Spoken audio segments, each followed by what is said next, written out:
Okay, so hello, my name is Janice.asf. I come from Cambridge in the UK.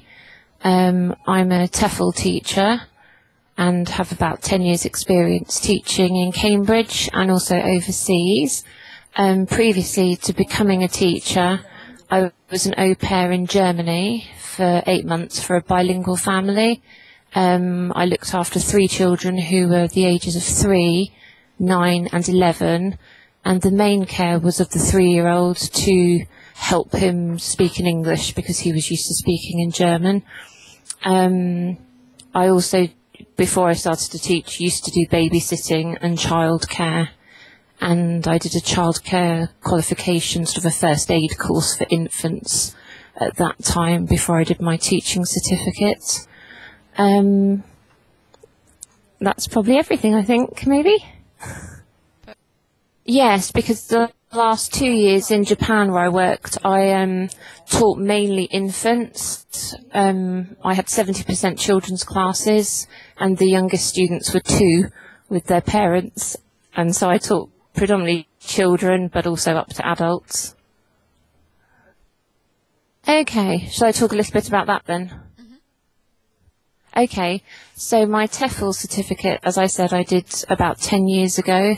I spent 2 years teaching abroad in Sicily and in Poland, where I taught all age groups, children, teenagers and adults.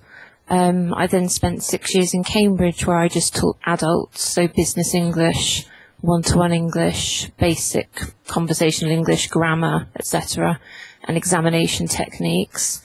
And then the last 2 years I've worked in Japan, where I went back to teaching children again. Children's classes with adults, with their parents, so interactive classes, lots of music involved, sometimes drama, role plays. And so, as well as being interested in childcare and having experience, I understand more linguistically as well, how to build on the language. Okay.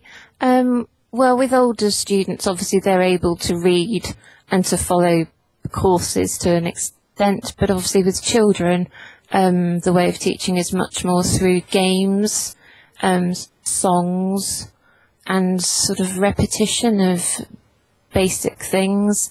When I worked in Germany with the youngest child, obviously I wasn't teaching him, we were just spending every morning going to do the shopping, which I spoke about in English, he spoke about in German, and then we'd go to the park and play.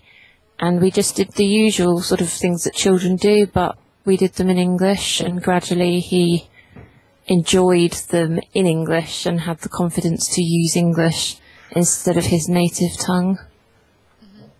And with all the children, you can also do proper structure lessons and.